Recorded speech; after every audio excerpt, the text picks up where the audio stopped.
Well, everybody, welcome to Analog Toys. I am not your host, Tony Roberts.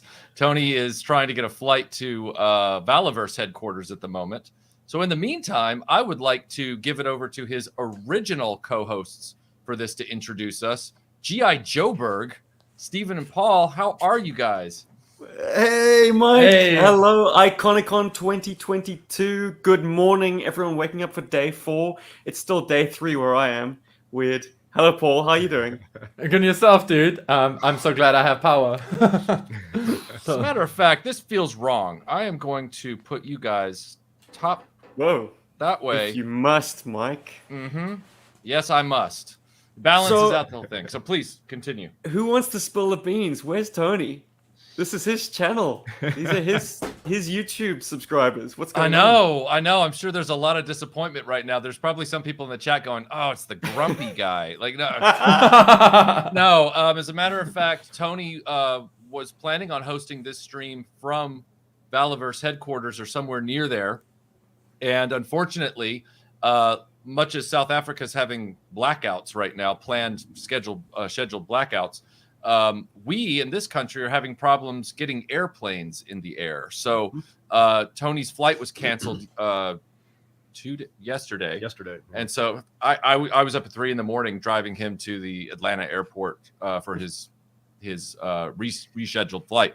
So here we are. I have only had 3 hours of sleep, but I am raring to go. I set all this up with only 3 hours of sleep.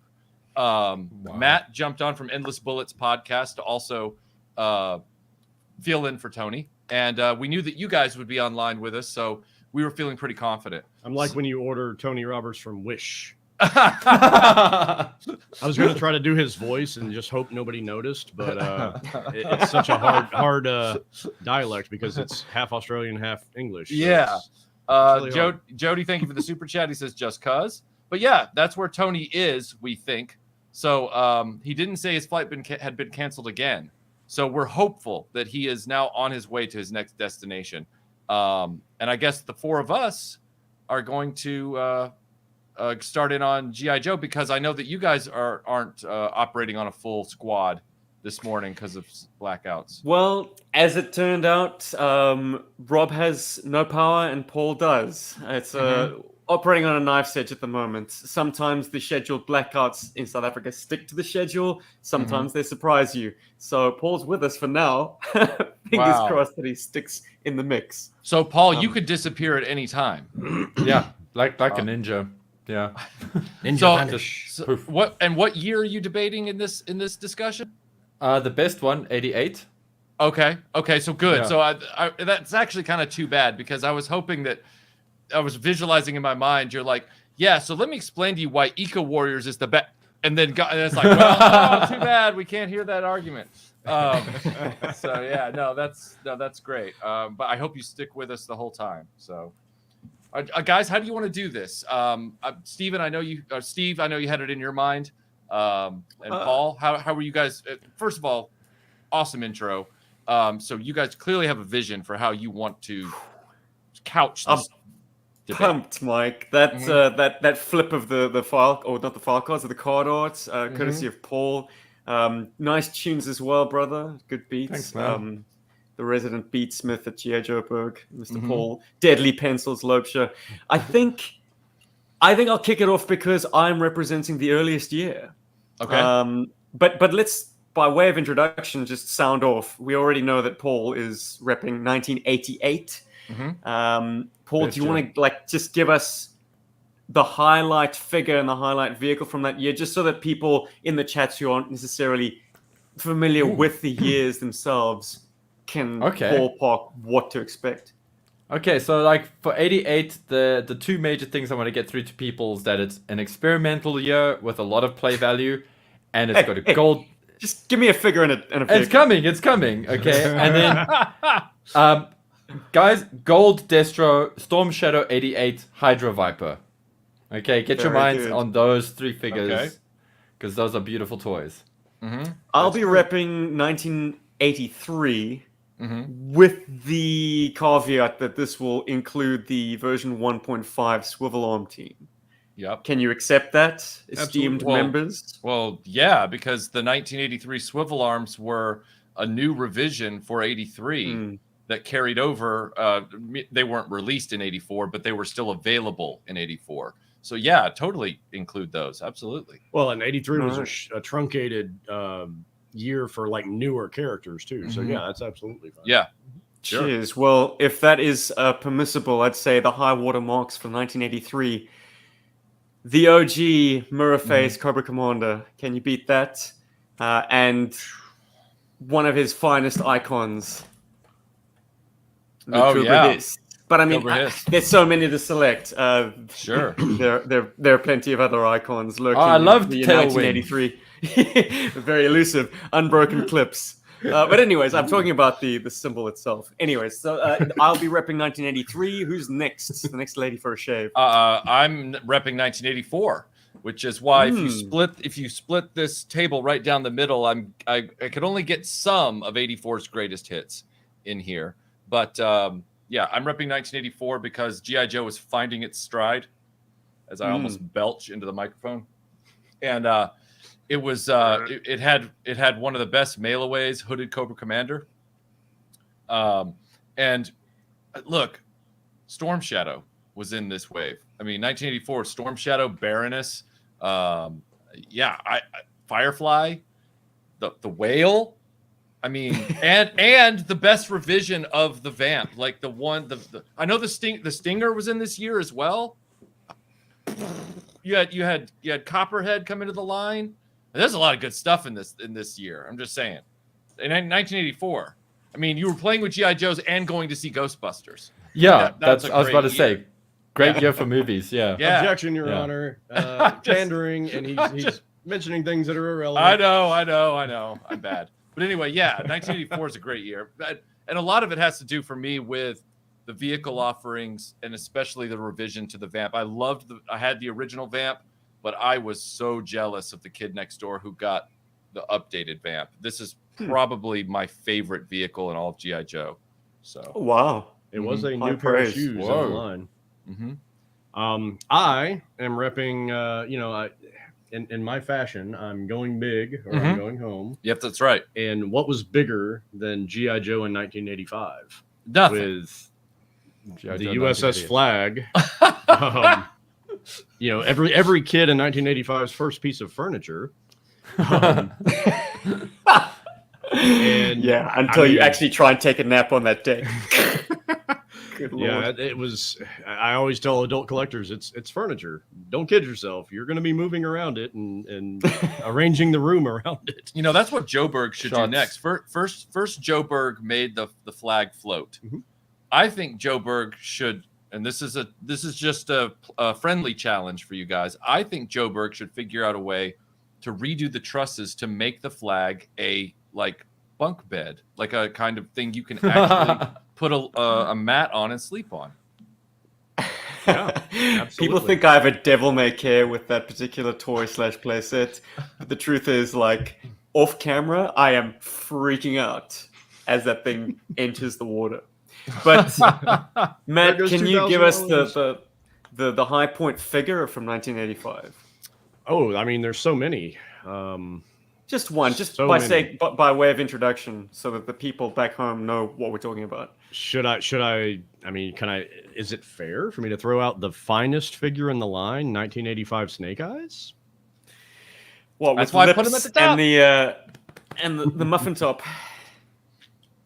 Oh, yeah, man. Absolutely. Oh, I thought you meant me. You're gonna hear. You have lips. Good heavens. Look, you're gonna. Dear listener, dear viewer, you're going to hear some very unpopular opinions in this show. I'm out for blood. By propping up 1983 as the best year, I'm going to be going for these other gentlemen's selected years.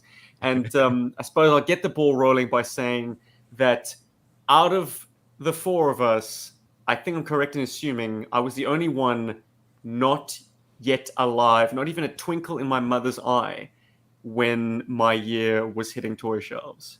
Now, see, I was born late 1984, and so as far as I'm concerned, I have the only truly objective opinion when it comes to this. This is very carefully. Look, you know what, man, Steve? Look, I love you to death, but you don't get to play the most handsome card and the youngest card in the same debate. Like that's brutal. That's brutal. I finished my soda. Talking toys here, Mike. Talking toys here.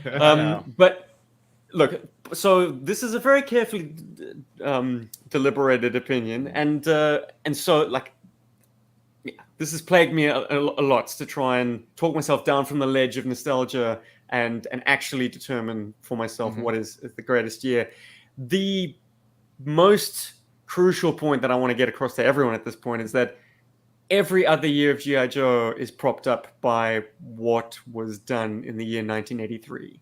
And it might be useful for everyone out there and you gentlemen to consider which of these years is not only the best, but the most essential. Like, if we took everything else away from G.I. Joe, like, what is the one era that remains? It's the sort of the desert island discs argument, if you will. Like, let's just strip everything else away. What is the essential, like, essence of G.I. Joe? And it happened way back in the beginning, man. Okay. Okay. All right.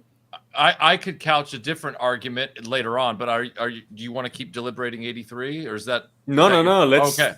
keep rolling. Let's keep it organic. What frisson of points does that kind of bring to the surface in you, Mike?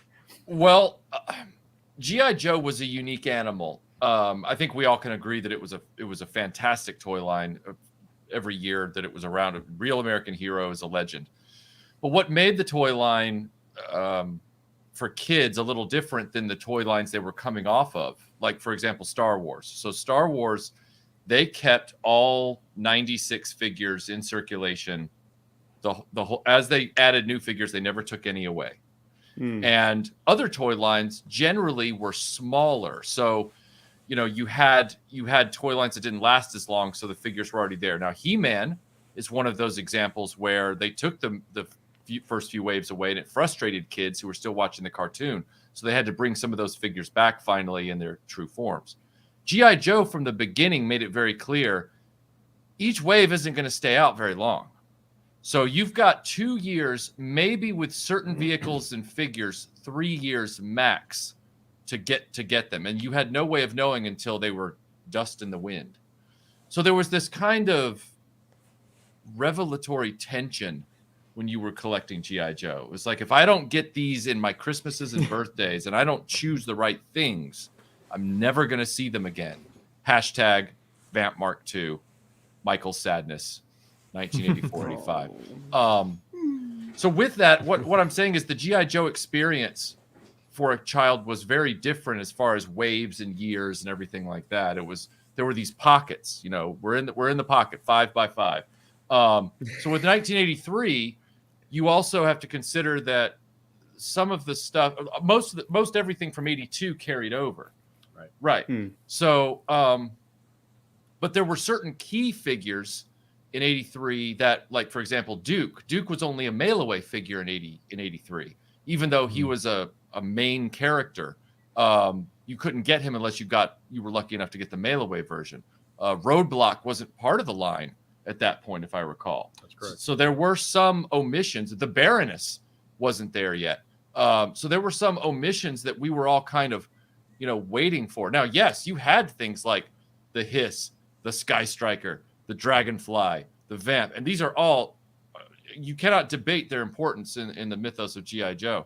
But at the same time, we were just getting started, and they were starting to figure out that we can't make everybody green. I love the OG-13, by the way, but objectively, they knew we've got to start changing these guys up a little bit. So you're seeing Genesis and refinement to Genesis with the 1.5 swivel arms. You're seeing some icons, but we're still, G.I. Joe hasn't found its final form yet, as they say in anime. You know, it was still evolving. Yeah. But some of the, I mean, you can't deny the Hiss Tank, the Sky Striker, characters like I'll take it, gents. Thanks. Yeah. but they're playing into my hands. But there was also, they were, like Michael said, they were kind of finding their footing still. And Where we start, we're still talking about 83. 83, right? yeah. Yeah. Sorry, we're kind of jumping around a little bit. Well, no. I think as far as overview goes, it'd be useful if you spoke a bit about the year that you settled on, Matt. Oh, well, Matt, if you'd like to go first with 85, then I'll backtrack with 84. Or Paul can go into 88. Well, yeah, I mean, with 85, it was, I mean, there's really no bad figure in the line. There's no... Yeah, there is. There's one. Yeah, it's debatable. There's one, and he is horrible. In 85? Shipwreck. Oh, Hey, whoa. Damn, Foul. foul ball. The cartoon ruined that figure for me. I'm sorry. I can't do it. He's the Jar Jar Binks of G.I. Joe. 1985 was very G.I. Joe heavy. Only a few Cobra vehicles, and I mean, conversely, compared to the G.I. Joe figures offered, not a lot of Cobras, but including the one vehicle driver that we got that year for Cobra, 5 troop builders in 1985. Yeah, you had the Crimson Guard, you had the Cobra Eel, you had the Snow Serpent, and the Televiper. And the Lamprey. Oh, that's right, and the Lamprey. Yeah. If you were rich enough and spoiled enough to get like 5. Yeah, I had 8 hydrofoils, so you know. Of course. But they and that's when they really started diversifying the Cobra ranks, and they weren't just blue helmet soldiers. You got the elite trooper, you got the communications officer, you got the polar assault, you got the biker Cobra, gang. yeah, the dreadnoughts, and the Navy SEAL of Cobra, the Cobra Eel, and even the smaller vehicles for Cobra that year that didn't come with drivers. You've got the Night Landing, the Flight Pod, the Cobra Bunker. You also got this. Pound for pound. You also got this. A lot of value. And the neck swivel. Thank you, Michael, for making my point. The neck ball premiered in 1985, and I feel like they really didn't make any improvements to the figures going forward in the line for the next 9 years. Right. That was pretty much, like you said, their final form as far as the O-ring construction goes. We have a super chat here from Jody. He says, on behalf of Keith Knight, oh, damn, the dude who hates everything has been replaced by the dude who hates everything. Sorry, I just had to get that super chat out of the way. I can't disagree with anything you've said. I will say that, you're also getting things like, the flag, which is the most famous / infamous toy in action figure history. So Hasbro at that point felt invincible. They felt we can do anything. Oh, yeah. We'll do whatever. But at the same time, I know that for GI Joe fans, a lot of the vehicles in that wave are iconic. But some of them feel like, as somebody who lived through that era, I don't know if they're as they almost feel like the foil follow-ups to things like, well, G.I. Joe got the killer whale, so now next year we've got to give Cobra something to fight it. Well, it was an answer to... Yes, yeah. Right. It was also the first year that in 85 that they started the replacement vehicles and characters. The Silver Mirage instead of the Ram. Right. Footloose instead of Grunt. The Awe Striker instead of the Vamp. So right. Mauler instead of the Mobat. Right. Yes. And that was a trend that would kind of continue as they went. Yeah. Good point. Good point. Would you say the replacements are across the board superior than Matt, or are there some holes some conceits that you're prepared to make? Some of them are, but some of them aren't. The Silver Mirage to me does not compare to the Ram as far as a toy goes. It looks pretty, but as far as play value, the Ram wins 10 times over. I also think it looks better. It's simpler and there's less moving parts, less pieces to lose. I think Mauler is superior to the Mobat, both in design and function. Yeah, especially because you can actually put the 2 figures inside the tank. Yeah, they're not hanging out on top going, shoot me. Now, the only thing that would have made the Mauler better is if it had been radio controlled. Somebody just did a video about that. I think they're called GI Joburg. Anyway, right here behind me, actually. That's a beautiful thing, man. It's amazing. But no, the Mauler. the Mauler was, I mean, that was a toy that we saw advertised copiously on Saturday mornings. Oh, yeah. I mean, and my next door neighbor had the hydrofoil. I had the whale. It's a good wave, and it's got the neck thing. You know, it's got Snake Eyes and Dusty and Timber the Wolf and Lady J, who, as you know, is one of my favorites.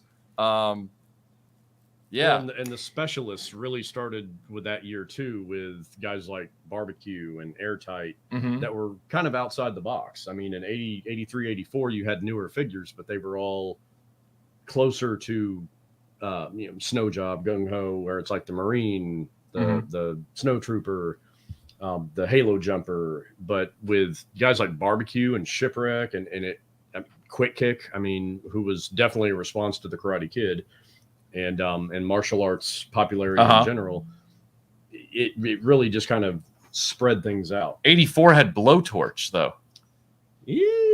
Oh, come on. He's got the mask, and he hooks into the thing, and then he's like... You can see him. The year 1988 had Charbroil, and I think that's a neat segue to hear from my main man, Paul. Yeah, I want to hear from Paul on this. Paul, take it away. Blowtorch, Charbroil. Charbroil had a lenticular thing on his backpack. He was super cool. No, guys, 88 was an incredible year for GI Joe. It's also, I would say, kind of the year that most of us in GI Joburg started with in a lot of ways. These were some of these were actually on pegs in stores when I was a little kid, and they blew me away. And I gotta say, like, before I even touched the vehicles, which are just mind-blowingly awesome, I just want to just go, Iron Grenadiers are easily one of the best troop builders you will find in the GI Joe line. They are scary, they are well sculpted, well designed, beautiful toys to have, very simple, very easy to get into. The Hydra Viper, also an amazing troop builder, kind of like the upgrade to the Eels. I feel like 88 was like the first version of like a sci-fi, of the true sci-fi influences in GI Joe in a lot of ways, and they kind of did it well. Like, not kind of did it well, they executed it extremely well, because everything after that would kind of feel like shadows of 88. So just like how Steven said 83 is kind of the benchmark for GI Joes going forward, and you guys are arguing that 85 is kind of what made GI Joe, I kind of feel like 88 kind of cemented a lot of the future of GI Joe, because it mixes a lot of elements from the past, like very militaristic elements, kind of like, Spearhead and Max, love it or hate him, Hit and Run, very cool classic kind of military feeling figure, but also great play value, great accessories, that kind of thing, going from Muskrat, also a little bit more on the military side. And then you got characters like Lightfoot, who, well, he exists, but very interesting. It's a super experimental line, and I think that's what I love about it so much. I mean, we started seeing cool little weapons. Like, we did an episode once upon a time for GI Joburg, and one of my favorite accessories comes out of 88. It's Road Pig's wrist-mounted crossbow. I love that. It's one of the coolest, like, little things ever, and you wouldn't expect it to be on this big, beefy dude, which is also really well pulled off. And then we get Tiger Force. I mean, we start getting, in my opinion, the best subset in the line, Tiger Force. I know a lot of guys hate Tiger Force, but I don't love Night Force. So Tiger Force, so now we're getting Duke back, because, you missed out on Duke when you were like a kid who was buying GI Joes in like the late 80s. You got to get Duke, you got Flint. If you really felt you needed him, Bazooka, and somebody mentioned Dusty. Well, we get to have him again, and he's probably the most tasteful camo out of all of them. So you're getting some of like the best hits of previous years. So once again, say nothing about the vehicles. Like, it's your one chance to get within one series the Rattlerback alongside the Snowcat, alongside the Dragonfly. It's like totally the best hits from each of our years, gents, in one Tiger Deco package. And they are so much fun. That's a pretty formidable point there, Paul. But I ask you, my friend, and this is a question that I can apply to Matt as well. Who is your Cobra leadership in your chosen years? Thank you. Destro. It's a problem. Who's in charge of the Astro Vipers, the Toxo Vipers, the Hydro Vipers? You've got great troop builders, but no Cobra Commander, no Serpentor. What's going on? And the same thing with you, Matt. very Oh, true. sorry, man. Do you have the twins, the money men? They're pulling all the Those strings. are my Cobra leadership for that year. Yeah. Yeah, I guess that's what you got to rely on. Love it or hate You've it. got acrobats that are rich.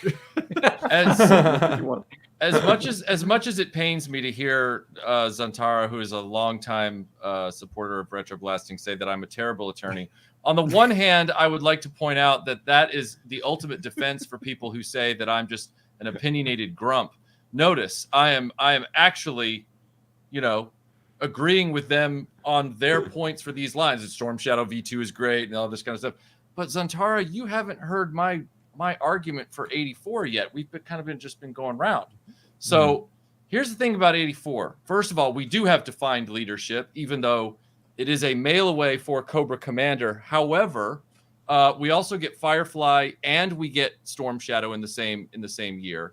We're also starting to see GI Joe expand their offerings with Mutton Junkyard, Spirit, and Freedom.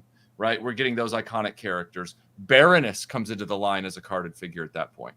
Baroness is huge. Baroness is undeniable. At the same time, the vehicles themselves, Rattler, Water Moccasin, and Copperhead. We get the Vamp revised, as I've said, into a truly functional vehicle now. We get the Killer Whale. I'm trying to remember some of the others that are in that wave, but these are iconic vehicles. And just to kind of once again reiterate the kid experience of GI Joe Real American Hero, okay?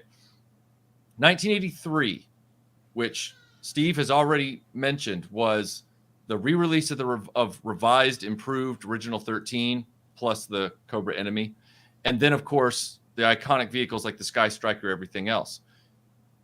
Those toys carried over into 84. So any kid who was getting into GI Joe in 84 had access to everything. So all the icons, the His Tank, the Sky Striker, the Vamp, the Killer Whale, both versions of Cobra Commander, boom, boom, boom, boom, boom. Then they had the Ninja now on top of it. They had Snake Eyes to grab before 85. So you had like all of the icons available to you. If GI Joe ended in 84, it would still be remembered as this amazing line for military action. That's a good point, but I do want to throw out there. You're propping up your line with mine. I told you I'd be ruthless. I regret nothing. The reason that Paul and 88 and 85 don't have any Cobra leadership is because they wedge jammed them all into 1984. And that is true. There's no troop builders that year. So 85 was a response to the fact that if you could find a Cobra soldier or officer left over from 82 or 83, which was no easy feat. Well, didn't they kept First-hand making him. They kept making him into 85, didn't they? According to Yojo, they kept making him. But it was hard to find a troop, Cobra troop at that point. Very hard. Okay. Well, officially he's still available. It's like how Storm Shadow was available for 3 years. He was one of officially the Cobra Trooper was one of those figures that was available, I think, for like through 85. He technically was, but they were harder and harder to find. Right. Because kids in 82 and 83 were buying them all.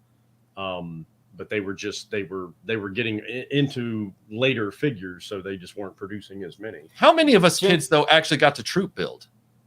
No, that was a fallacy. Absolutely.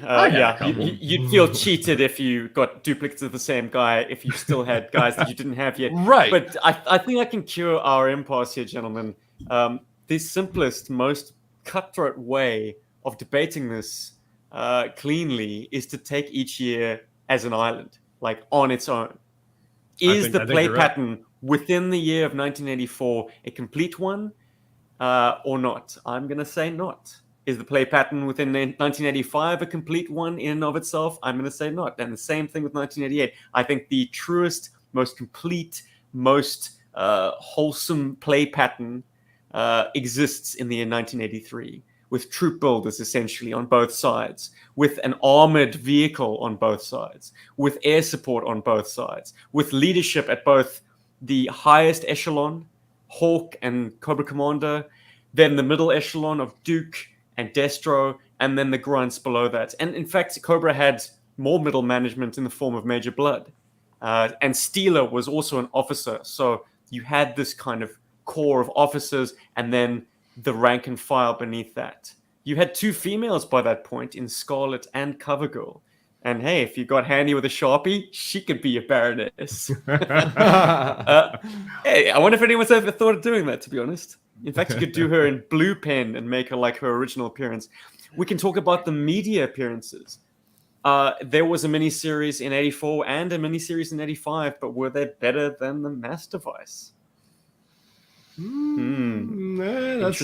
a whole different debate, I think. That's next year's Iconicon panel. I can't believe this. I'm being told that I have to island my toys, and you're bringing in animated miniseries. Yeah, speculation, Your Honor. Speculation. You get to have a little CRT TV in a battery box. I think that's all great and everything, but your year doesn't have the Warthog, or the Rolling Thunder, or like Destro's the Spoiler, or the Demon Tank, or the Phantom X-19. You got all of these great vehicles you can like put in that big battle. You can have like Destro and Voltar, and then the associated vehicle drivers, some of which have ranks. You got Sector Viper and the Bug. He's coming in to help out Destro. You got lots of tank on tank battles.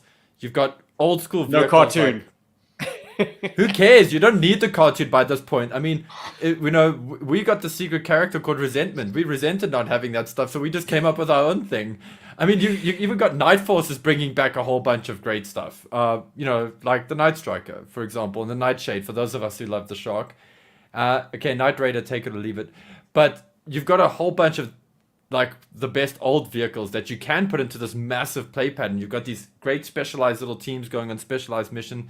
I almost feel like Destro is kind of a cooler bad guy at this point, because you've had enough fun playing with GI Joe and Cobra. You're like, I want to take over the world, citizens of the world, and you're like, yeah. Okay, I want Destro now. Like that's where you're at. This I command. Yeah, well, that's the other thing, right? You're kind of also done with Serpentor because you were disappointed with the movie, but you're still happy they got the toys, and you're like, whoa, gee willikers, they've got really cool vehicles and motorized vehicle packs. Take it or leave it, though. But Gyrocopter, pretty cool. Gotta put that out there. Little Gyrocopter. Yeah, little motorized pack. Oh, I will give an advantage or not an advantage, but I will say about 88, they kind of had to deal with the fallout of GI Joe the movie with Cobra Law and all of that, and them not being well received. So 88 kind of had to turn the page a lot on GI Joe, and I think that's, like Paul said, it was very futuristic and sci-fi inspired with like the Bug, which I love the Bug. I think it's awesome. So good. As a vehicle, it's right out of like the 50s or something, like a 50s space sci-fi with the bubble helmets and the submersible. It's a really cool vehicle. The colors, a lot of people don't like, but everything with the Tiger Force, that was when Tiger Force came out, it was completely unexpected, and it was like, oh my god, I get to have Flint, Duke, all these guys again, because by then all mine were broken. I had never gotten a Rattler, so it was a good follow-up kind of thing. But they had to deal with a lot of the missteps, I guess, with like was just said, Serpentor, Cobra Law, and some of the things that just weren't really that well received. So you're saying that 88 was like the apology tour for all that other stuff? A little bit, yeah. Cezantara, he's also making a case for somebody else's year. So I'm not the only bad attorney here.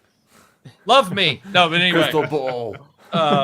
Crystal ball. Yeah, look, 88, that was the year where I've told people, I think it was 80, no, it was 88. 88, I finally clicked in and was like, all these toy lines since Star Wars that I've been dabbling in, Voltron, Silverhawks, Mask, they all never quite reached escape velocity.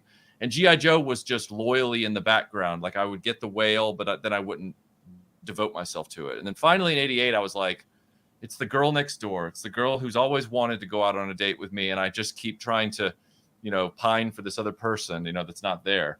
And so, yeah, 88 with V2. How very Hughes of you. Sorry. Yeah, no.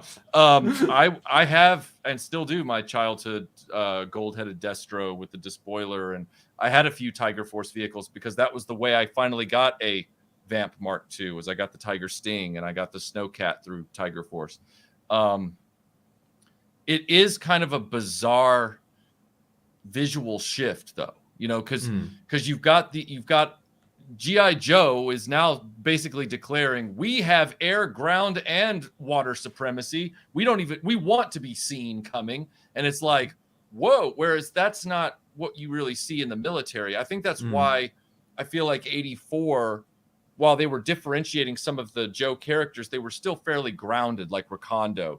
Spirit was the tracker. They still had their roles while looking differentiated from the OG-13. They were, giving them that curb appeal that they needed going forward.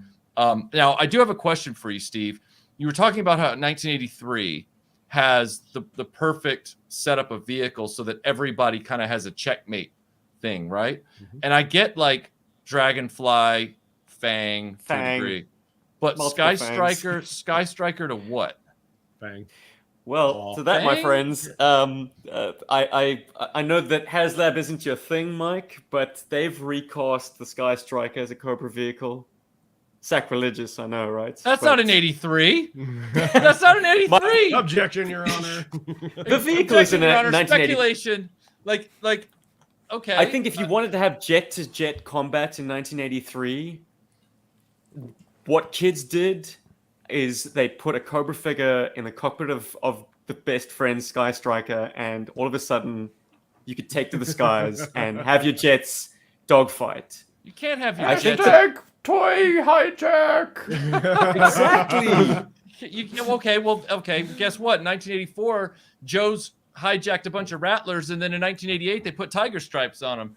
So what's the diff? Like Cobras can hijack the whale. Yep. Like Sky Strikers versus All right. Fangs. It's a really quick fight. Yeah, you had the Cobra Stinger. And you had the Vamp Mark II in this. So you had the Water Moccasin versus if you can take the Fang and fight the Dragonfly or the Sky Striker with the Fang, don't tell me the Water Moccasin isn't an ostensible opponent for the whale. Sure. Look, I like the David and Goliath matchups. I like a large vehicle versus multiple smaller vehicles. That's fine. Mike, I will concede you are absolutely right. The Sky Striker is peerless. In fact, it's so peerless, I'd say that it is a superior jet to the Rattler, to the whatever the hell came out in 88, the AGP. Phantom. Oh, the Phantom X19. Forget about it. Sky Striker. No, skies, don't forget about the Phantom. It's amazing. And to address the elephant in the room with 1985 and Matt's here, well, what is a flag without a Sky Striker? It's just a table with nothing to land on it. And I have plenty of tables, but it's very difficult to approximate a Sky Striker with furniture or appliance items lying around. So then this is what I ask of 88. If 88, and again, 88 was trying to bring back the classics with new deco, right?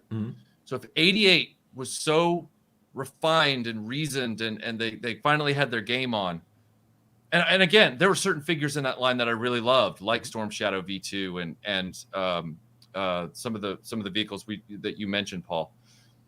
Where was the Sky Striker in the Tiger Force line? Why did it not come back? Where did it go? Like, that would have been the perfect opportunity. Well, they had already replaced it with the Conquest. Right, but then the Conquest was out, but they went to Python Patrol. Conquest went over to Python Patrol. Yep. So why was the Striker not brought back in favor of the Rattler? I have no idea. I would imagine that possibly the Phantom was their next play for that. That the Phantom X19 was then going to be their replacement. And I think maybe GI or maybe Hasbro felt it was old fashioned. I mean, it's an F-14 essentially. There's a super cool looking teardrop shaped stealth fighter that, us in the 80s, we were like, oh my word, the future. I want future planes. So I think maybe that's why Hasbro went with it. Guys, I'm not going to lie. I still, much to Steven's chagrin, I still prefer an X19 over the Sky Striker. And I'm one of those until you try and deploy the landing gear. Well, okay, so I always never liked the X-19 Phantom. until last week. Oh, well, what happened? Yeah, I will show you. I'm actually going to get up and bring back props. So you guys stand right here, and I'm going to show you why 1988 didn't reach its potential with 2 purchases. Stand by. Okay. Exhibit A. Oh, gentlemen, in no other year than 83 could you have this matchup. Oh, yes. True. If Mike's going to bring in props. Now make them so kiss. am I. And Stephen made a good point. Stephen made a good point about all of the allegories and analogs, if you will, in 1983, except for the major one, which was the Sky Striker versus everything Cobra had. That is true. My brother got the Sky Striker the same day I got the Hiss tank, and it was like, oh, well, never mind. I guess we can't fight with them. Look, the great thing about owning the jets, or the helicopters for that matter, is you didn't have to crawl around on your hands and knees. I You thought could you were just getting the stand fan. and walk I'm around. going like, to. Whoa. So this I own is the playground. this is Okay, exhibit. I see where you're coming from. This is Yeah. exhibit A. And the thing is that this should have been in 1988. This should have been a thing. And it wasn't. what Can you make yourself bigger there, Mike? Like, I want to sure, see I that can. closer. That's what she said. Damn. Oh, no. Wow. Wow. Imagine the X19 had tiger stripes. Well, I think see, because I was buying the Tiger Sting and the Tiger Cat to get those vehicles I didn't have, I would have given anything if they had made this one as well, so that I could have finally had a Sky Striker. But they didn't. They gave them a Cobra plane, which really made no sense to me. And then they gave the GI Joe plane to Python Patrol, which was like, I don't understand what they're doing here. So this was kind of a miss. And in that respect, No, now, I'll give you that. okay. I'll give you that. I mean, for as much as I'm not a big fan of this... Okay, don't get me wrong. I love the F-14's shape. I totally do. It's just, as a toy, I just prefer the X-19. I just do. It's just one of those things. And but I will give this to you, because what you said here makes perfect sense. I wouldn't have agreed Yeah. with you about the X19 until last week. So let me bring in Exhibit B. Ooh. But just between us, gents, can we agree that the Tiger Force deco has never looked finer Lost, than on audio. that F-14? Oof. Yeah. No. I mean, Bazooka... I mean, just talk amongst ourselves then, Paul. because Roadblocks... They can't hear yeah, us. Roadblocks helmet. And that F-14. Yeah. Christ on a cracker. That's beautiful. And actually, the Tiger Fly. I think the Tiger Fly is one of the most beautiful things in the world ever. There's no joint first place when it comes to that deco. Like, it's meant to be. Wasn't it a NATO exercise where they had the Tiger Force decos? Why is yours so shiny? Beautiful So nice. Oh beast. yeah, because the Euro ones are quite matte, hey, and the American ones are quite shiny. That is vac metallized, Paul. Oh my word! Oh wow, that's like the Aurora. The Aurora. I've been watching X-Files. Show it like this. That is beautiful. Wow. It makes a hell of a lot of Absolutely sense. Wow. That is a missed opportunity right there. Why didn't we get a Sky Patrol X19? That is... So, we got a Sky Raven. okay, buddy. stand by. Oh, Michael just But wants wait, to show off all kids, of his toys. now. there's No, more. no, I have a, If no, I you have a legitimate subscribe point and to like make. now. What I'm saying is that I think Sorry, I 1988. can't hear you over my tank. It's like the Please Chewbacca continue. defense. I'm simply saying that I think 1988 had a lot of potential that wasn't realized. Like they had some good ideas, but they didn't push them. They didn't push them through. And I know that all of this whole debate is subjective on all fronts. Of course. But like the X19 was a toy that I didn't really like as a child. I didn't think it looked very real world military. I wasn't sure what it was until I saw it in, more of a more the deco with the chrome on it that it made its futurism come out and pop. And then when I saw it like Sky Patrol, I was like, oh, okay, now I kind of see the potential of this airframe. Shiny. So yeah, but so anyway, that's what I'm saying about 88. I lived 88. I lived and breathed 88, and I saw some of its foibles from having experienced the earlier years almost at arm's length with only a few toys, and wishing I had more of them. So, one thing I'll say about 88 though is just kind of expanding on what I was saying earlier, is from 83 to 87, 82 to 87, if you will. I feel like that's an era of GI Joe that comes to an end pretty much with the end of 87 and the GI Joe movie. 88 kind of was a hard reset in a lot of ways, because when you compare the 88 line to the 83 line, they don't even look like they're in the same world. And like you said, that set the tone going from 88 to 94, where it was you could almost like bookend those two collections. And it's got a lot of yeah. Oh, sorry, man. Yeah. No. I was going to say, it's got a lot of the DNA of what came before it as well. I mean, you know, the repaints and everything aside, I mean, you got a Warthog, which is in Army Green, which is beautiful. And I mean, I've been like pulling out some silly and fun arguments and whatever's, but ultimately, 88 is magical for me. And the reason I think it's so great is because the Warthog was one of the single greatest experiences of my childhood, getting that toy. And the Bug wasn't that far after that when I got it as a birthday gift. And those two vehicles, in a lot of ways, kind of solidified G.I. Joe and my playtime with G.I. Joe. And kind of defined a lot of what I like and dislike about G.I. Joe going forward, even into adulthood. When I started collecting modern era figures, I would wish for a lot of the stuff that I had in 88 G.I. Joe. Because, for example, modern era, we were getting re-releases of guys like Shipwreck and that Snake Eyes and all these cool characters, but we weren't getting the fun that you would have found in 88's G.I. Joe toys, and or at least for me, that I was experiencing in 88. So that's why, like, in the beginning of this, I prefaced by saying, like, G.I. Joe 1988 is awesome, it's experimental, and it has tons of play value. And that is why I think it's so great. Because if we want to be honest, every year of G.I. Joe in the 80s is kind of experimental. They're always trying something different. But 88 seems to be kind of the mad scientist in that. Yeah, that's true. I would agree with that. Yeah. Jody says, can we all guess Tony's pick of the best year? Hint, related to his favorite year of Action Force. Well, if you're talking about international heroes, it would be 1987. I don't know what the Palitoy traditional 5 POA Action Force favorite year would be. And then I think we have weren't the 87 Action Force, wasn't that all 85 stuff? Yes. Plus Storm Shadow, plus the Cobra Trooper. Right. Yeah, I remember those card backs. Correct. Yep. And Jody has asked that question twice. Jody, I wouldn't have forgotten it. I was going to go to it. And then finally we have finally we have Timothy Ward with $5 super chat. He says 1984 Matt's cowboy boots are made from real cowboys. Mutt 1984 beat the sun in a staring contest. Mutt 1984 can divide by 0. 1984 Mutt's cowboy boots are made from real cowboys. Got it. I love fans like that. So yeah. I hear what you, we have one more.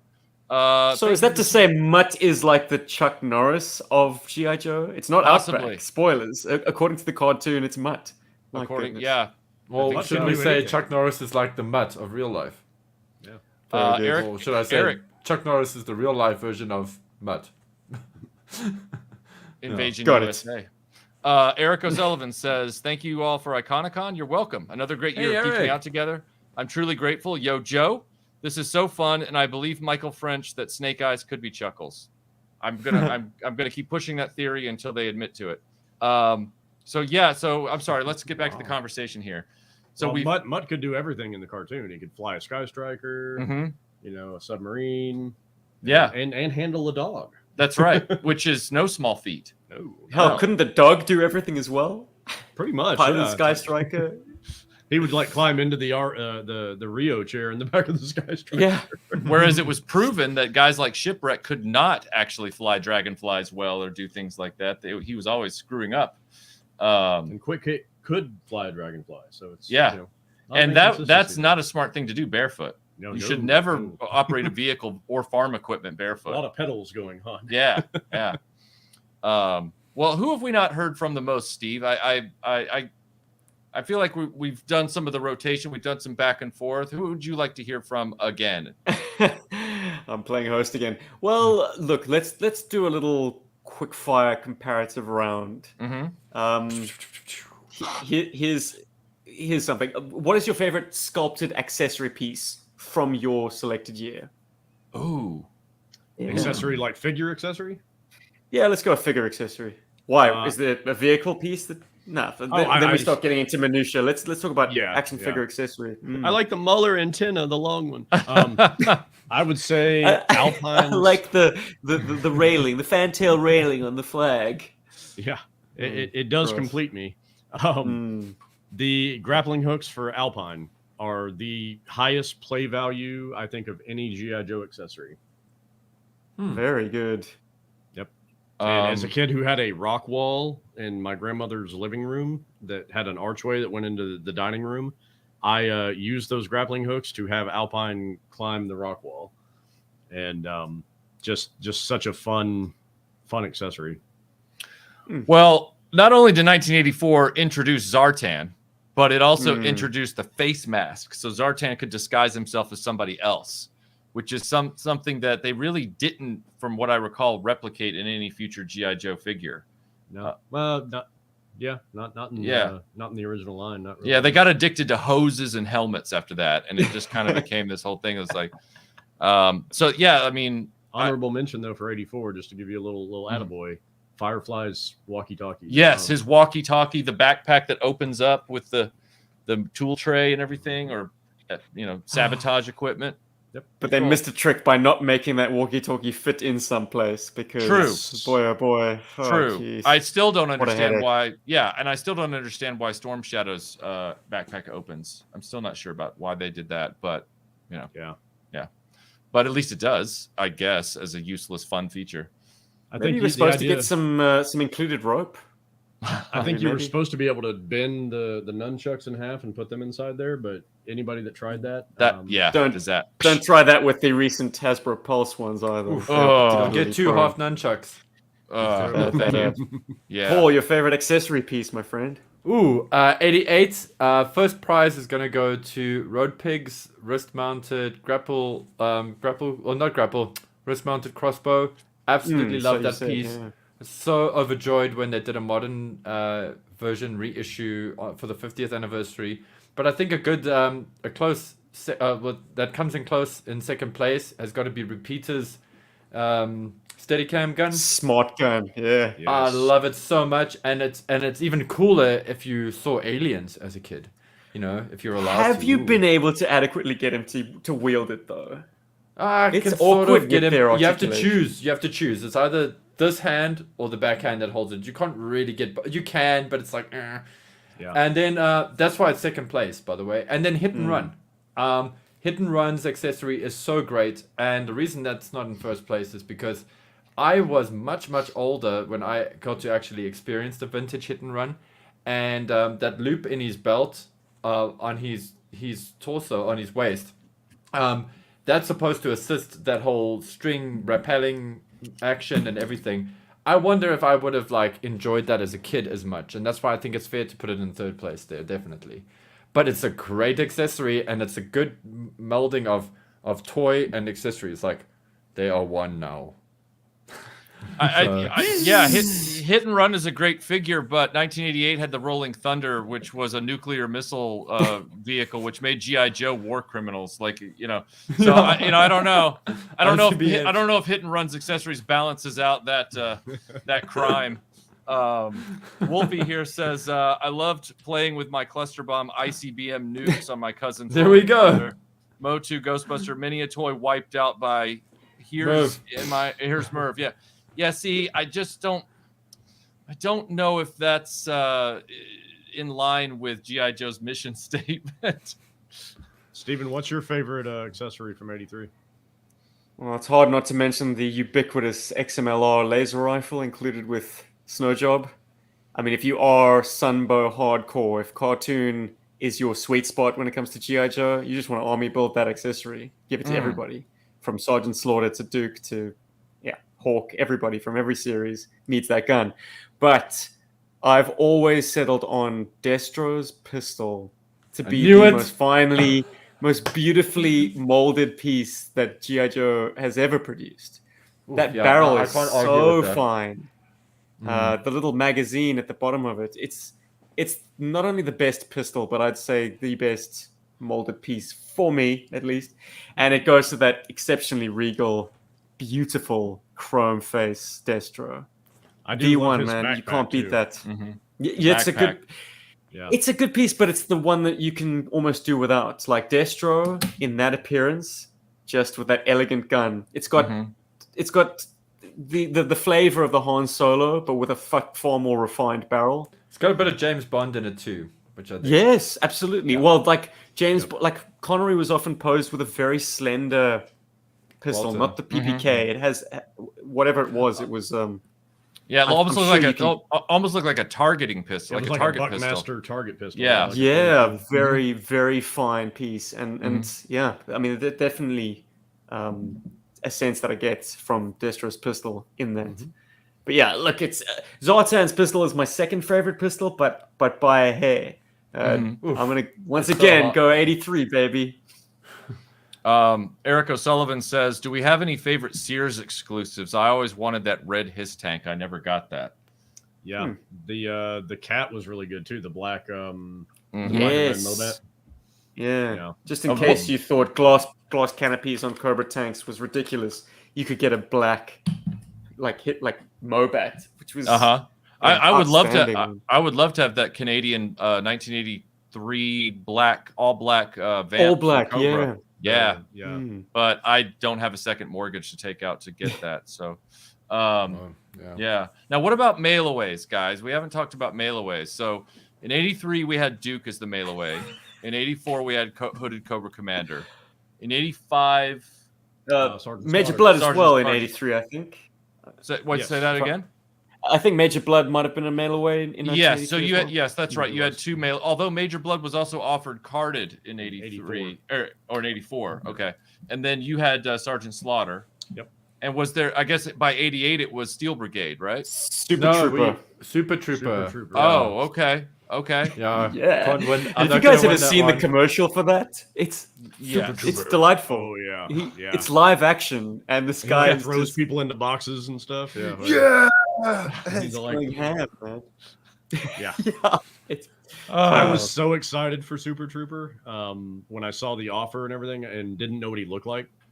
When the first time I bought an '88 figure, I was like, Super Trooper, like this is going to be awesome. And look at all that chrome on the sticker advertising it and everything. And then I got the little comic that that advertised him or whatever, and you had to send in the proofs. And I saw what he looked like, and I was like, oh. Damn. He's kind of dorky looking. I did use his shield quite a bit, though. That back metal No, shield. the shield's great. Yep. The shield's great. It comes with a nice accessory, or an average accessory, but the shield's a great character. I love it. Yeah. if you need to fix your makeup on the battlefield. But I will concede, Mike, the best mail away is the Hooded Cobra Commander. Oh For yeah, sure. totally. Yeah, But- and made even more so by its apparent rarity now. I mean, it's now, Hasbro keeps it at arm's length. It's not a symbol that is anymore Right. associated with GI Joe. So it's now a kind of a very exclusive thing of its time. James Salzberg says we need a bumper added to the intro to Michael's GI Joe as war criminal comment. No, yeah, I know that the Hooded Cobra Commander was offered several years as a mail away, almost like Steel Brigade was, because he was never offered carded, if I recall. Yeah. There was never a carded Hooded Cobra Commander, so that I think makes you can him. still get Hooded Cobra Commander as late as 1993. Wow, really? I don't Crazy. think they stopped Yeah. offering him. No, Wow. True. Yeah. That's such an anachronism when you think about it, because they had moved on with both the deco of the figures and everything else. So Even was moved on to the point where they went back to the well. There was a Talking Battle Commanders Cobra Commander, which was also blue and hooded, but Right. they were still offering the mail away. So 1984, a 1984 figure was offered as late as 1993 and never stopped. That might be a record. Yeah. Feather in my cap, gentlemen. Except when you consider that it's the same sculpt as the 1983 figure. Distinctly different figure, not offered on a card. Okay. I suppose if you were desperate Very for a good. Cobra Commander, you could get him for 88 as well. Yeah, and we've just established, and it wasn't me saying it, as to the fact that he is, an anachronism now. He's no longer even part of the GI Joe mythos in the modern era. He is a special collectible, and Genesis was 1984. So there you go. Mike, would you say that the finest vehicle of 1984 was the Whale? Hands down, it's untouchable. Well, a lot of people love the Rattler. They love the Rattler. The Rattler's a really, really cool vehicle. But the Whale has the most playability. It's got, the ability to hold a pile of Joes, to deploy. You could even get a ram cycle in there if you wanted to jump out of the hovercraft. It's got the sled that comes popping out, to deploy a scout, and it's got the what do you call that? The recon bike, the depth charges. It's got all the guns and missile launchers. It's the circus bike, you mean? Yeah, it's a ridiculously sized thing, but at least they added something there. They really gave it a lot of business. The GI Joe moped. Yes, yeah. But look, just in case the comment section crucify us later, we know that there were sort of fold down, breakdown military motorcycles around about that same size. Yep. And also, I think there was the Honda Turbo, whatever it was, that had that. Honda City. It's Honda City. Okay, yeah. So I mean, these collapsible bikes were a thing in the 80s, obviously. Yeah, But apparently dangerous as all hell. I'm curious because the Whale is this untouchable vehicle in everyone's esteem, and I've always found its role very limited. That your play has to contrive a situation where you've got a beach landing basically all the time, or a swamp combat scenario all the time for the Whale to see use. It's not like a Tomahawk that works in every scenario. It's not like a Mobat, which is armored assaults over any kind of terrain. I never could get my head around playing with the Whale. It's a hovercraft, so it's not a deep sea-going vessel, but it's also not a land vehicle. It's this weird thing that is so well designed, but so narrow focused in terms of its role that it's prohibitive for me to play with. Well, I feel like they implied that it could go on land because it's a hovercraft. Right. Anybody that's ever really been in a hovercraft, you can go over some land, but like in the cartoon, they had it going up mountains and stuff. Yeah. It was the only thing lunacy. This toy was the only thing that would get me interested in going near a body of water. Like I wasn't afraid of water, but I hated swimming and getting wet and stuff. So I just wouldn't, but this toy would make me go down to the brook behind the house. It would make me want to take it to, the public swimming pool and stuff and play with it, because it could float and it could do all that stuff. You were one of the lucky ones, I'd say. My luck has been 50-50 with the Whale being able to float. Oh, it floats for a little bit until it sinks. That's interesting. Mine seemed to float pretty well, but it floats, but it's got cracks in the seams and stuff, so it will take water, and then it's like.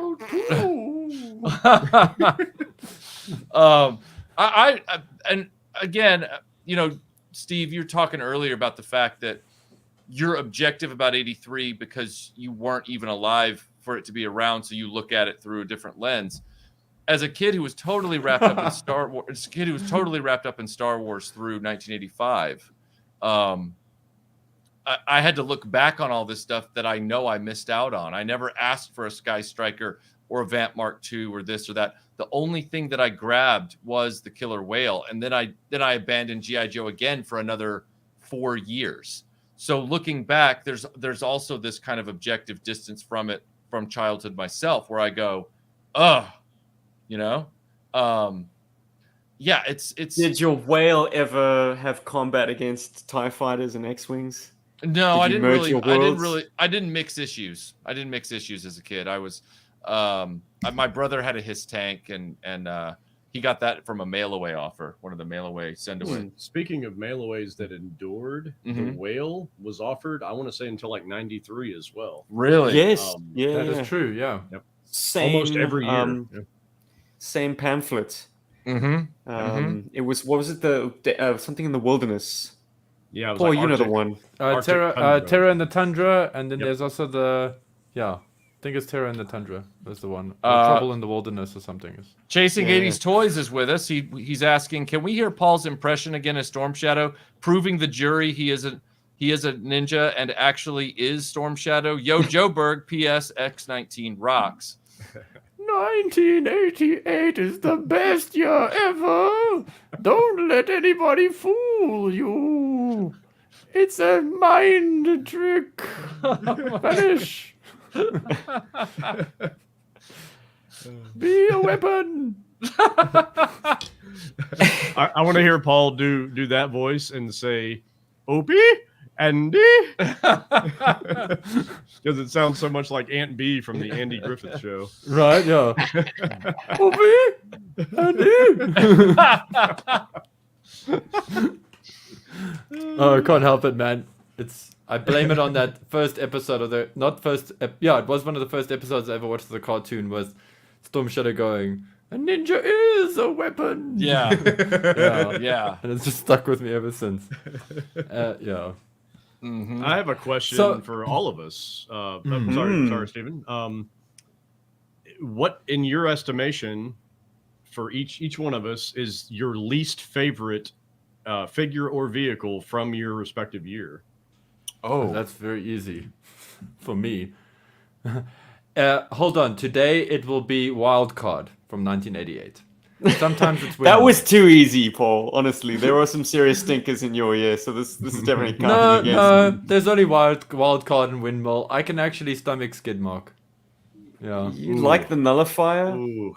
I actually do. Yeah. You do. Okay. Yeah. Skidmark. I don't love Armadillo that much either, but I like him a lot more than Wildcard. Oh, Yeah. man, all of those are Windmill. I'm gonna go with the ASP.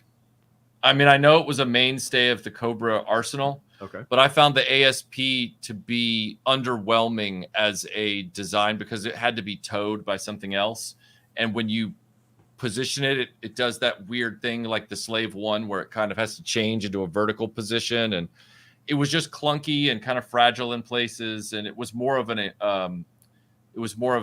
emplacement rather than a vehicle, but they sold it as a vehicle. So, yeah. What about you?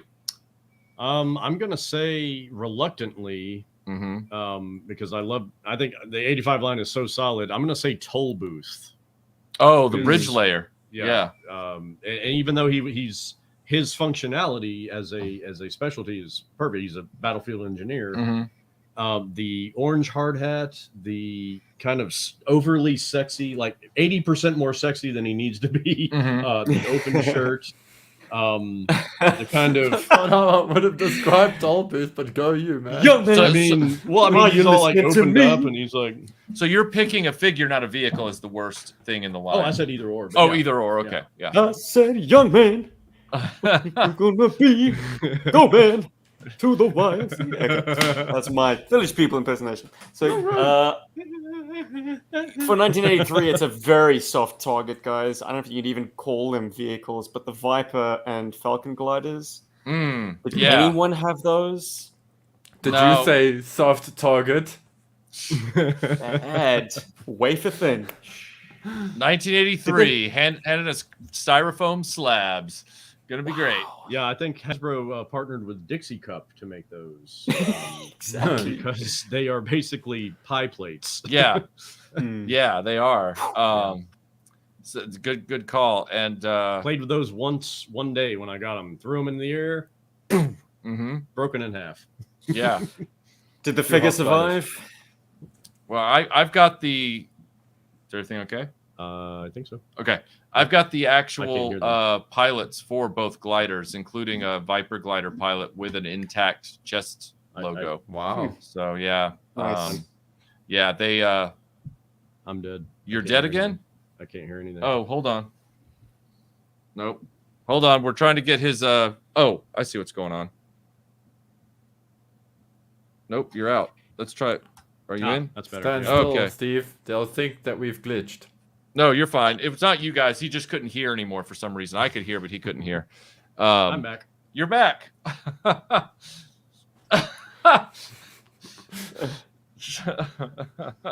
Yeah. So that would be my pick. Would be the Asp, and you said Toll Booth and the bridge layer. So, and I'd say the bridge layer as a vehicle too, because once you lay the bridge, it was kind of like, okay, now what? I don't need you anymore. Bye bye. Yeah, and Steve had the disposable styrofoam vehicles. Wow. I would say can't top that. I would say Wild Card and the Mean Dog as a collection in '88 because okay. Yeah, you don't you need got a big thing against gigantic Gatling guns. Yeah, Come like on, the Matt. big that penis it's endlessly guns. fun. I'd say the Rolling Thunder because it's a war crime. That's what I would say. I would sooner listen. I love the Mean Dog, but if I got a Mean Dog under my Christmas tree, I would still be blown away. But if I got an RPV, I'd be so not happy. I'd be like, this is great, and then try to pawn it off on another friend of mine, try to switch it out or something. Be like, hey, this is the best missile launching thing ever, or drone launching, whatever. It's just, you know what? That's a motorized vehicle pack. Just let's swap. Like seriously, no. I feel like the RPV was one of those vehicles that your mom's friend would buy you from the drugstore. Yeah, exactly. Because they were like just everywhere. I'd imagine. Yeah. I'm guessing they were. Although, mind you, we have heard there are fans out there, and there's some serious hardcore fans. On our drones episode, somebody actually came and defended the RPV pretty hard, actually. So he is an attorney. Yeah. So don't mess with that. But guys, the bridge layer. I just want to say this: when we were in JoeCon, and when we came to JoeCon, when we came to the States, I saw a bridge layer in the flesh for the first time ever, and it changed my opinion on that vehicle. Yeah, you didn't buy one. It was too big. No, but it was too big because I was already carting around an MCC and stuff. But I got to say, it's transportable a gorgeous tactical vehicle. battle platform. Yeah, Paul, you had some pretty stacked luggage. Yeah, it was a gorgeous vehicle. It earned my respect. So I understand where you're coming from, Matt. It's like, it's kind of, yes, I see why you chose that vehicle, but it doesn't mean it's a bad vehicle. Like, it's not the worst. I'm a little sour towards it because I got it. I was sick in 1985 when that came out, and I was home with like chicken pox. That's what it was. And my mom bought me that, and I was like, she was like, "Oh, I got you a GI Joe thing," and when I was so excited, and she gave it to me, and I was like, the hell is this? I get it. I wanted the Moray or something, it was just like, No, I totally get it. It's like getting like a Ninja Turtle knucklehead and not having a foot soldier to ride it. It's something's missing. Right. No, it feels completely off. Yeah, it needs a gigantic like rocket box instead of a fucking bridge. Yep. True. Gents, I don't know how Tony wanted to wrap this thing up, but I think we got to get democratic and get the comments thread in on the action. Okay. I don't know if anyone can whip up a poll on some kind of third-party site or anything, but maybe we could just have shouts in the comment section. Isn't there a poll option? And while we're there? I don't think there is. I don't see he one. Said something. Didn't Mike Alonso have one when we did Clobbering Times? That was on that. I don't think that was on. Gotcha. There was a poll on the YouTube chat. Yeah, I kept seeing it pop up. Oh well, maybe we can do a poll real quick. Stand by, everyone. We're gonna see in the last 10 minutes if we can do a poll. Oh, but wait, I don't have the ability to operate the analog toys. You might just channel. have to sound off in the comments. Yep, sound off in the comments. I think that's perfectly acceptable. Mm-hmm. So, we're gonna ladies and gentlemen of the audience, 88. it is time to vote. 88. Please restrict your choices to the years 1983, 84, 85, and 88. And 1988. Has there been an argument that has swayed you, or are you just going to go with your historically favorite year? Now is the time. Let your voice be heard. Okay, so we have World Meta Cardboard. He says, I love GI Joe, favorite toy line ever, but had to sell my collection due to medical bills. I have not tried to reacquire them because I really have no favorites. They all are. Maybe Chuckles, though. I can relate to that. Snake Eyes. Okay, so we have a vote for 85. We have a vote for 84. We have another vote for 85. Look at that. We have another vote for 84. Oh, dear. Hey, everybody, look. Scuba Pete abandoned the flag for this vote. I think if Scuba Pete doesn't vote for the year of the Scuba, flag. this is heresy. No, I'm just saying. Mhm. We reach, Scuba. We reach. 1988. Paul got my vote. If only Thank for his you, Chris. impression. 1985. 1984. 1983. 85. Oh, it jumped on me. That's not good. Ew. 84. 85. 85. 84. 84.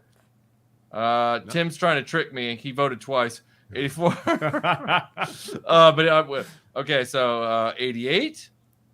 World Made of Cardboard says I would have had to buy them all. 85. Have there been any 83s yet? Yes, there was an 83. Oh, There was an 83. Just want to make sure you don't get shut out, Steve. Yeah, Joe DeBecky had his 83 vote. Let's see. There was 85, 84, 85. Somebody's being a rebel. They're voting 86. They're being defiant. No pun intended. Except that was the wrong year. Right. But I just figured since we're in a GI Joe discussion using the word defiant. 84. Come on, Michael, don't be an asp. Sorry, but you're rattling me. I'm trying to count the votes. 85, 84. Hey, Jimmy. Sorry. 85, 83, beginning of it all. Oh, 85, nice. 85. The ball joints made the figures better. Mhm. Let's see. 84, 85. Oh, come on now. I'm seeing He's some being cheeky. duplications now. All right, guys. Okay, I so think 83, 83, 83, 83, 83. And then, we're getting 83s at the end from different people. So, Wow. yeah. We're gonna have to. Can Tim? Can you tabulate these or somebody? I can't. I can. We can start counting. Well, I mean, Okay, so I think to save everyone the tedium of it, like I think 85 has taken the lead with 84 in the second position, and actually it's now rather controversial as to whether or not more folks are in favor with 88 or 83. Crazy. But eh? I can reveal to you at this point that Tony's selected year was 1985. So this being an analog toys stream, I think it's very fitting that Mr. Roberts is represented by that's his right. viewership. So we've chosen 85 as the winner for many reasons, and I get to now get back to my default comfortable position of didn't want to, I don't like going in tough with my friends on these kind of debates. I'm just glad to have the conversation, and I do agree with you, Steve. 83 is a great year. I mean, to me, 83, 84, 85, but I also understand Paul's year because that's the year where I finally embraced GI Joe and started collecting it against all other toy lines. So it's interesting that we have all these years in contention. I feel like. Oh, go ahead. I'm gonna jump on that and say 1988 is my favorite year as well. In actuality, it just has the most nostalgic pull for me. It was the first line of carded figures that I remember purchasing relentlessly. Yeah, everything else before that was like bits and pieces here, but I was like, these guys are amazing. Each one more amazing than the last. And it's interesting that they weren't propped up by a cartoon. Yep. And the comic book kind of had a very passing interest with them, primarily in the special missions. But yeah, there's a reason why my avatar will always be Shockwave. And yeah, Shockwave. Shockwave is the only Night Force figure variant I went to find as a collector because of how much I loved Shockwave as a kid. So yeah. I think out of the four of us, I have a unique point of view on this because Michael was kind of, you were kind of sporadic with GI Joe. Like you had some, and then you came away from it, and then you came back. From 1982 until 88, I was ever present for all of those years. I was pretty young in 82 when they first came out, but so 85 was really when my wheels started spinning with GI Joe, and I had almost everything from that year, and that was my toy line. But by 88, I was starting to age out a little bit. and it was kind of getting to the end of the line for me as far as collecting. I think 88 and 89 were my last years. But look at you now, Matt. Do we ever age out of this stuff, man? Not really. That conversation this morning. But I loved 88, and as different as it was like kind of like what Paul said. It was kind of a brave new world with GI Joe, where it was like, look at all this, the color pops, and when you put 88 on a shelf, I mean, it's gorgeous. It's a gorgeous, just looking at it almost as artwork because of like the colors on Storm Shadow and Shockwave. And even some of the vehicle drivers, like Ghost Rider. Ghost Rider is so cool with the scarf and everything. Yeah. Matt has been a witness to this firsthand. The vehicles that I didn't like as a kid, all you have to do is put them in some sort of different, more thoughtful deco, and you'll probably sell me on that vehicle finally. And conversely, with the Tiger Force grouping specifically, you want to sell me on Tiger Force, always deco a vehicle that I wanted as a kid and couldn't get, put it in Tiger Force when I could have gotten it in 88, like with the Tiger Sting and the Tiger Cat, and I would have wanted it. So like when I was at Joe Fest, I couldn't walk away from that custom Tiger Force Sky Striker because I wished at the time as a kid that they were going to release a Sky Striker again in any deco, and they never did. And then I moved away before Night Force came out, I believe, because was Night Force 90? No, that was 88, 89. That was 88, 89? But that was a Toys R Us exclusive, right? Yep. That's why I never saw it, because we didn't go to Toys R Us very much. So I would have probably picked up a Night Boomer if I'd known about it, but unfortunately I didn't. So I would have taken it in Tiger Force, which was more mass release if they'd done it. Well, and take a vehicle like the Bug, like we talked about earlier. It's an awesome, fun vehicle. If you put that a different color, everybody's perception of that is different. And I mean, make that like Cobra Blue or something, and put a bunch of eels in it. The 85 eels or even the Hydro Vipers look good in that. Yeah, totally. It just the color is what threw a lot of people off. Same with like the Sea Ray in 87. Awesome vehicle, just wacky colors. Wow, I always thought the Sea Ray was quite chilled color-wise. Yeah. I didn't realize it was, people found it to be quite garish. Well, I think that the pilot being that purple and yellow. Oh, yeah. No, that I get people being Flash about... Gordon Patty. Yeah, it's just like, I get that, yeah. Yeah, but if you put, eels or even Cobra Troopers with that thing, it looks like an early animation Cobra vehicle, or like in the early comic book. I want to do one final thing for go round with all of us. So we've chosen the winner, but we're all lovers of GI Joe, and we really don't hate any year particularly, right?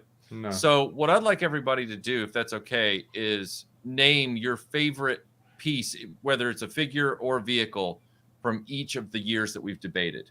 So who would like to begin?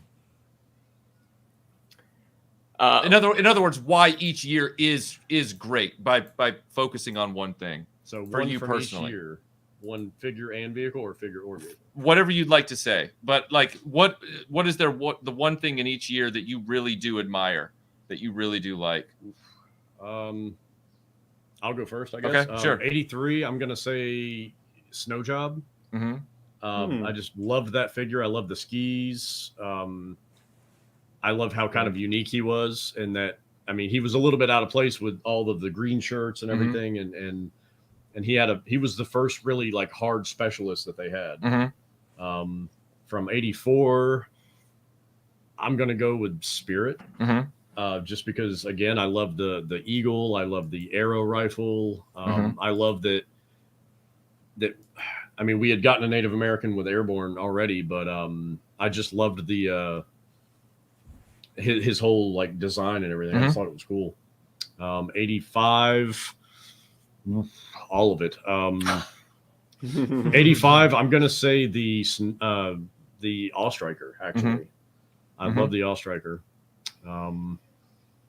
Just a really cool vehicle, and it was based on the Fast Attack vehicle. That was a real thing. 88. Oh man, 88. I'm gonna go against the grain here, and I'm gonna say Lightfoot. And I Great know toy. nobody, I mean, besides Paul and I probably would And say Chris that. McLeod. But yeah, that's right. But Lightfoot was in one of the episodes or the issues of GI Joe Special Missions, and it's one of my favorite comic books from that line, or from that series. And he was Washout, I think it was. Yep, I love that one, and he was great in that one. Paul. Wow. 83.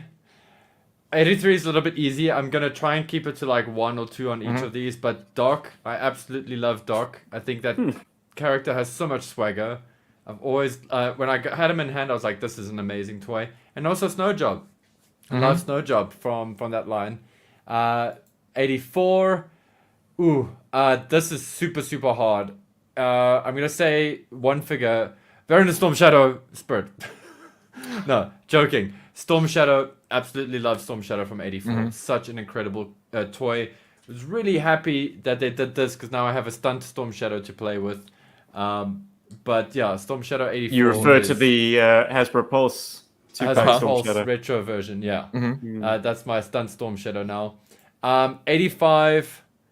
I think it's safe if I just say I don't care for the Tripwire V2. Because everything else there is I hold in very high regard. But Eels, actually Eels. Eels, Snake Eyes was a holy grail for a very long time. But Eels is just such a special figure for me. There's something just so great about it. Makes 1985 a big thing for me. And 88, I don't want to sound like repetitive by choosing Storm Shadow again. But yeah, I absolutely love Storm Shadow. I think he's a really well designed figure. They managed to get the hood and everything right for a ninja, and that design always like sort of tickled my imagination. And then a good second to that is Hydro Viper for me in that year, and of course the Warthog. Can't go wrong with the Warthog. One thing. I know, but I can't just choose It's one fine. thing. It's fine. I can We're carry playing- these things in my hands when I'm like. When the We're building's playing on fast and fire. loose here. It's all good. Yeah. Steve. And So when you get the momentum going on the Dragonfly's rotor, it's like a spiritual experience, guys. I mean, as many highlights as there are in the 1983 series, I think that is clearly number one for me. In 1984, it's... Jeez, I had these all in my head until... Oh, yes, Baroness. She's kind of untouchable as like an O-ring female figure that actually looks quite attractive. You know, I don't know how they got that right, but like somehow the soft goods on the head mixed with the corset, like she doesn't have weird proportions. She's got an attractive face. It's a good figure to this day. In 1985, Dusty. Simple but perfect. Especially so if you've got a bipod courtesy of Reclaimers Vintage Toys. Right. True story. Thank you, Tony, as well. And in 1988, the Cobra Bug. It's a top 5 vehicle for me. I had it as a child. And if you think the colors look garish, if you were an outdoorsy kind of kid, the second that thing goes underwater and the colors get a little bit kind of washed out by being submerged, like there's some magic that happens there. And a vehicle that can play on land and under the sea. And also, to be fair, our version of the Bug is quite a bit darker than the American version, which is quite a bit brighter. And I have them at home next to each other. I think there's wiggle room. There's room to debate. Like, it depends on your perceptions of colors. Like, what is a brighter or darker or deeper shade of... I mean, we can debate that as well. Michael, it's your turn, sir. Close All right. I know we're at time, so I'm gonna rattle some of these off. 83 will always have my admiration for the revised Flash, because Flash is my favorite Joe, and the fact that they gave him the swivel arms and the narrower waist piece, and he's the business. And then 84, the Vamp Mark II, even though I didn't have it as a kid, it's like the Rebel Snowspeeder in the Star Wars line. It's perfect. I love the Vamp Mark II, and I love the redeco on Clutch. He looks great. As much as I love Storm Shadow and all those, you got to pick one. 85, Dusty's already been mentioned. Snake Eyes version 2 has already been mentioned. I'm gonna give it as a different answer. I also really like Lady J. Lady J is one of my favorite Joes. I'm glad that she was in the line, and I didn't pick her up. I didn't have her as a kid. I picked her up in Hersham in England in a toy store on card, an Action Force card in 1992. So yeah, I got her late in the game. She was still hanging there on the pegs. And then for 1988, I don't mind repeating Paul's answer. Storm Shadow V2 was huge for me because he was the figure that not only I loved ninjas back then, but I also had found the GI Joe comic just a year or two before, and that Storm Shadow V2 is what made me realize the toy line and the comic were intrinsically connected. It had nothing to do with the cartoon.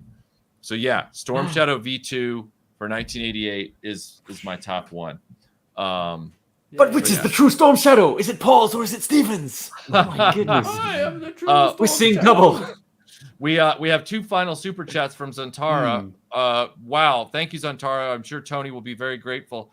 All rise. The dishonorable Zantara has declared that while the evidence presented has the court leaning toward 1985, the court throws out all evidence of the four solicitors as inadmissible and declares the winning year to be 1986. She also passes the verdict that this stream is the best Iconicon stream so far. Case dismissed. Slams ball peen hammer gavel on desk. With that, Zantara gets the last super chats of the stream, and GI Joburg, sign us off. Okay. You're dismissed. Thank you, everybody, for being on. Joe! Berg. Very good. Thank you, everybody, for being on the stream. If you are not aware of GI Joburg by now, you should be. Please go over to GI Joburg YouTube channel and consider subscribing. Amazing videos they've done constantly throughout their life online, but especially the one they just did for Iconicon this year about the radio-controlled Mauler. Incredible stuff. Last year, they did the Iconicon video about the Tomahawk. They've done some incredible work with GI Joe toys. I cannot recommend them enough. Not Matt Movies. You're Matt Swafford. Matt Swafford of the Endless Bullets podcast and Reclaimers Vintage Toys. Please consider joining the Endless Bullets podcast as well. And with that, we will end on the Iconicon logo, and we will see you all on the next video, which is coming up in a little less than 30 minutes. So go to iconicononline.com to check the schedule. It will be in your time zone automatically, and we hope to see you on the next video. Storm Shadow, I'm grateful he's saying goodbye for us. Goodbye. Goodbye, everybody. Thank you for coming. I go now.